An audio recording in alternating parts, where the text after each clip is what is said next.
Je mesure une grandeur physique niveau 1. Cette vidéo, elle est pour les élèves de 6e, les élèves de 5e, de 4e et 3e. C'est la base pour appliquer cette compétence, mesurer une grandeur physique que l'on fait en sciences physiques, mais que l'on fait dans d'autres disciplines, en mathématiques, en SVT, en technologie, en histoire-géographie, avec une échelle chronologique dans le temps. Et puis c'est quelque chose qu'on fait dans la vie de tous les jours, naturellement. Alors mesurer une grandeur physique, ça paraît extrêmement simple, mais il faut mieux comprendre comment ça fonctionne.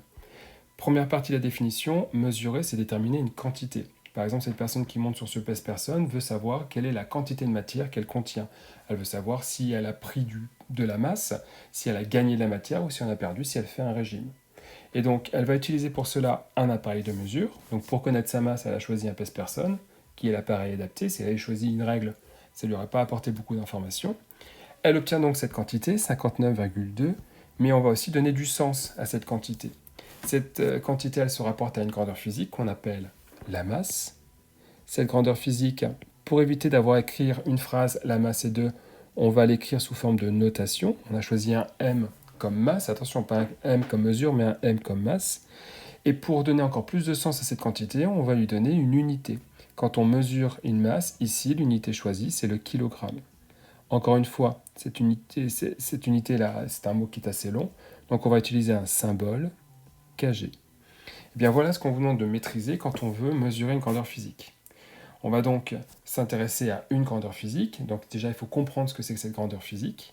On va utiliser le bon appareil de mesure, et après on va écrire la mesure qui aura été réalisée. Alors encore fait-il connaître ces grandeurs physiques. Et au fil des années, 6e, 5e, 4e, 3e, on rajoute des grandeurs physiques. Alors certaines sont évidentes. La masse, on le voit dès la classe de 6e, ainsi que le volume. Le temps, ça paraît évident, la température. Puis après, on a des grandeurs physiques un peu plus complexes, comme la pression qu'on voit en 5e, la tension électrique, l'intensité, la résistance. Puis arrivé en 3e, la puissance, la fréquence, les forces, l'énergie, même si on en parle dès la classe de 6e, cette énergie, c'est une grandeur physique qu'on va pouvoir quantifier. Alors, quels sont les critères de réussite quand j'applique cette compétence pour montrer à mon professeur, pour montrer de manière générale que j'ai compris comment je pouvais mesurer une grandeur physique? Il va d'abord falloir effectuer la mesure correctement. Donc, on va choisir le bon appareil de mesure et l'utiliser correctement. Et donc, ça suppose de suivre le mode d'emploi. Donc, à chaque grandeur physique correspond un appareil de mesure. Ensuite, deuxième critère de réussite, une fois que j'ai choisi le bon, je l'utilise correctement, cet appareil de mesure, je vais obtenir une quantité. Donc en fait, cette quantité soit correcte. Donc il faut que je sache lire la mesure. Et enfin, troisième critère, il faut que j'écrive ma mesure. Il ne faut pas juste que je mette un nombre comme ça sur mon cahier, sur ma feuille. Il faut utiliser une certaine écriture. Alors au lieu de faire une phrase, on va utiliser ce qu'on appelle une notation. Alors dans ce tableau, ils ont appelé ça symbole de la grandeur. On appelle plutôt ça la notation usuelle. Donc c'est la notation qu'on utilise. Il n'y a pas vraiment de règles, c'est plus des habitudes. Alors, généralement, c'est la première lettre, M comme masse, V comme volume. Et vous voyez ici, c'est un V majuscule, parce que le V minuscule, ce sera pour la vitesse, par exemple. Et puis, connaître aussi les unités. Alors l'unité, on ne va pas l'écrire en toutes lettres, on va utiliser le symbole de l'unité. Donc si je mesure une masse avec une balance, je vais écrire M égale ma quantité, en kilogrammes. Et après, on peut faire des conversions pour avoir d'autres unités. Donc on va enlever le préfixe, ça va donner du gramme, milligramme, décigramme. Alors voici un exemple. Premier niveau, il faut que quelle que soit votre classe, que vous soyez en 6e, 5e, 4e, 3e, il faut que vous maîtrisiez ces notions de grandeur physique. Que ce soit un exercice, que ce soit une mesure, que ce soit une explication de phénomène, il faut comprendre ce que c'est qu'une grandeur physique. Donc je l'ai déjà expliqué, c'est quelque chose qu'on va mesurer, et donc c'est associé à différentes choses, notation usuelle, unité, symbole de l'unité, appareil de mesure. Et donc ce tableau qu'on retrouve dans beaucoup d'évaluations, c'est quelque chose qu'il faut connaître parfaitement, c'est-à-dire qu'il ne faut même plus avoir à réfléchir. Exemple pour la distance. La distance, on va utiliser la lettre D, D minuscule. Alors pour la distance, on peut avoir d'autres notations. On utilise parfois le L majuscule pour la longueur, le L minuscule pour la largeur. On peut avoir parfois un diamètre, on peut avoir différentes notations. L'unité, la distance, s'exprime toujours en mètres. Pour symboliser le mètre, on va utiliser le M. Et c'est là que certains élèves se sentent perdus en se disant « mais le M, on l'a déjà utilisé. On l'a déjà utilisé pour la masse. » Mais attention, la masse est une autre grandeur physique. Et le m de la masse, ce n'est pas le symbole de l'unité, c'est sa notation. Donc on ne va pas le retrouver au même endroit. Exemple, je mesure une distance de 10 cm. Donc là, le m, il est de ce côté-là. En plus, je l'associe avec un c, avec un préfixe, et je l'ai derrière ma quantité, il est du côté de l'unité. Alors que si je mesure une masse de 50 grammes, là, le m, il est juste avant le égal, c'est-à-dire qu'il est du côté de la notation. Donc on ne peut pas confondre le m de mètre et le m de masse. Et enfin, l'appareil de mesure. Alors généralement, on utilise un mètre pour mesurer une distance, mais moi je préfère utiliser la règle, ça évite de confondre mètre comme appareil de mesure et mètre le symbole de l'unité. Alors votre travail, vous allez trouver donc une fiche de travail, vous n'êtes pas obligé de l'imprimer, vous pouvez écrire ça sur une feuille, à la fin de votre cahier, peu importe. Et donc, en fonction de votre classe, les sixièmes, vous vous arrêtez à sixième, les cinquièmes, vous faites sixième et cinquième, et puis voilà, les troisièmes, vous faites toute la feuille, et vous me complétez toute la feuille. Ça ressemble à ça. Alors, en gros, c'est simple, vous faites pause sur la vidéo, et puis ensuite, moi je continue avec la correction. Donc la distance, là c'est parti pour la correction, donc normalement l'exercice il est fait pour tout le monde, et donc ça veut dire que là on est en train de corriger ensemble pour vérifier que vous avez bien compris. La distance, notation usuelle, on a dit que c'était un D, on allait exprimer ça en mètres, le symbole M, avec une règle. La masse maintenant, la masse c'est la quantité de matière contenue dans un objet. Donc on va écrire comme notation M comme masse. Alors là, quelque chose d'assez surprenant, l'unité usuelle, on prend le kilogramme comme référence. C'est la seule, de mémoire, comme ça tout de suite, c'est la seule unité qui garde un préfixe kilo, parce que le gramme est trop petit. Donc du coup, on va prendre kg. Mais si vous avez mis gramme avec le G, c'est très bien. Et pour mesurer une masse, on utilise une balance. Le volume. Alors là, on va utiliser un V majuscule, parce que le V minuscule, on le gardera pour une autre grandeur physique. On va exprimer ça en litres. Et attention, le symbole, c'est un L majuscule. L'appareil de mesure, on va utiliser une éprouvette graduée.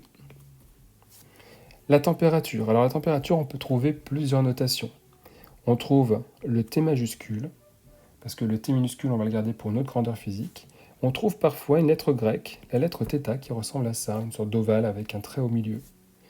La température, il y a plusieurs unités. Nous, ce qu'on utilise le plus fréquemment, c'est le degré Celsius.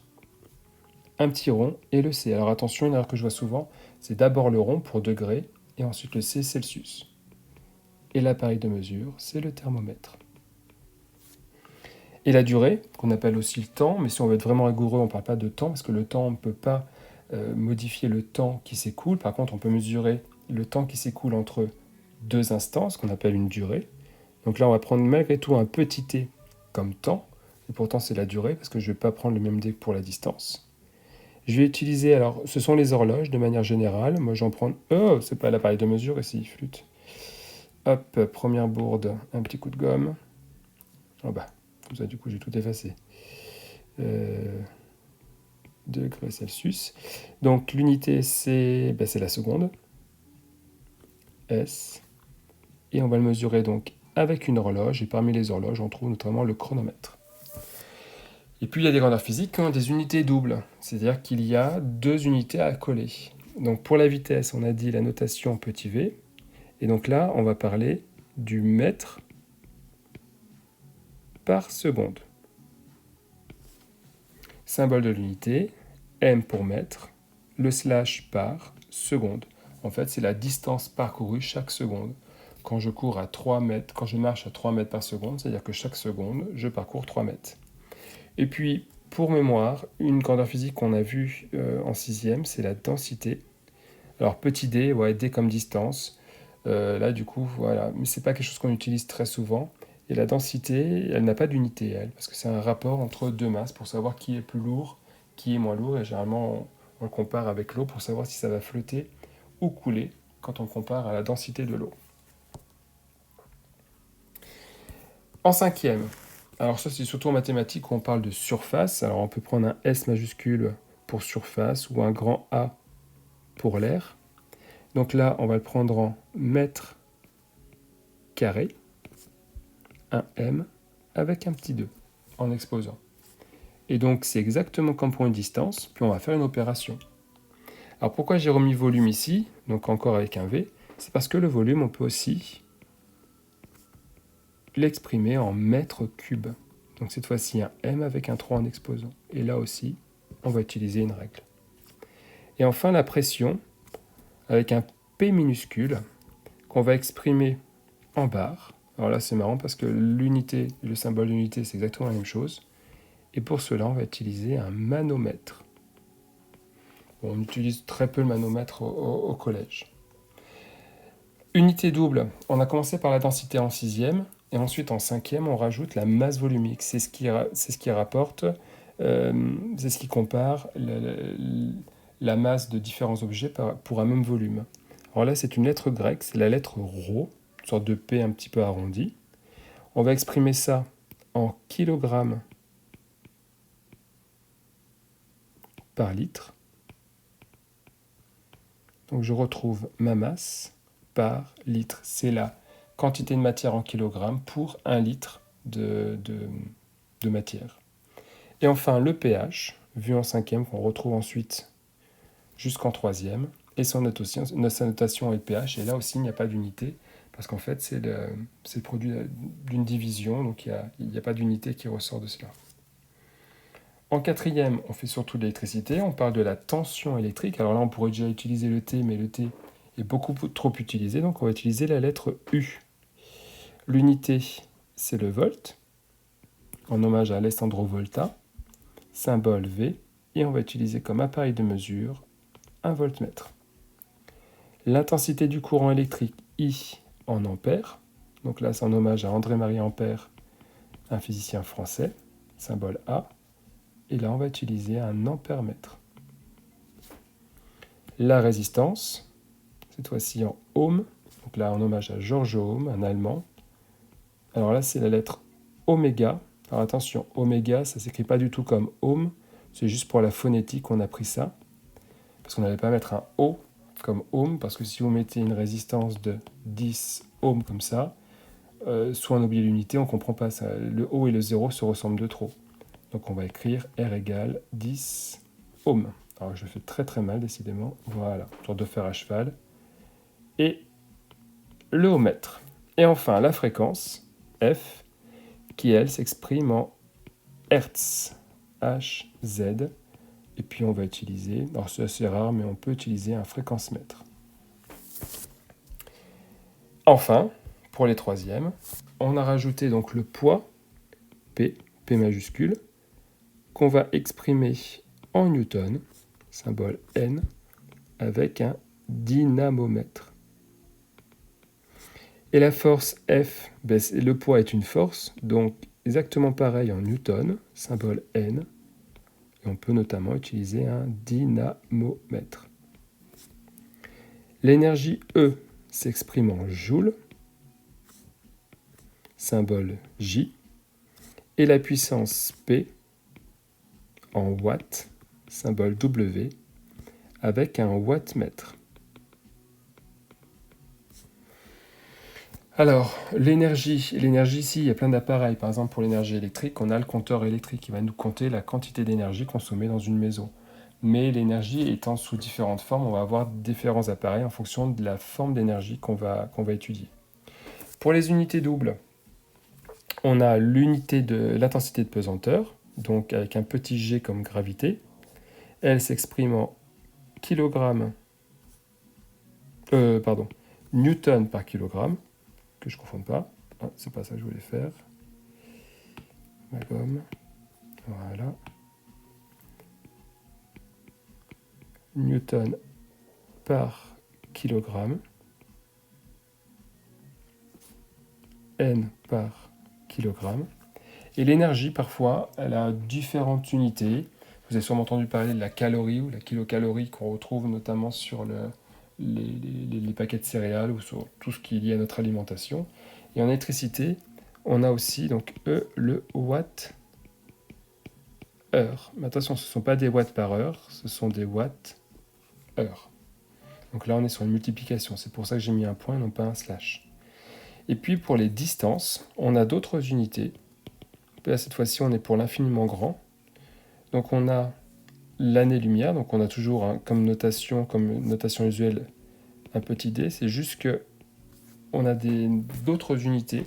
L'unité astronomique, UA, pour des distances qui sont de l'ordre de l'ordre de grandeur du système solaire, et puis l'année-lumière quand on est de l'ordre de la galaxie. Voilà pour le niveau 1, en espérant que vous maîtrisiez parfaitement toutes ces grandeurs physiques, leurs notations, leurs unités, leurs symboles et leurs appareils de mesure. Donc n'hésitez pas à refaire régulièrement cette activité, à re-remplir les tableaux. Il faut que ça devienne un automatisme. Et on se donne rendez-vous pour le niveau 2.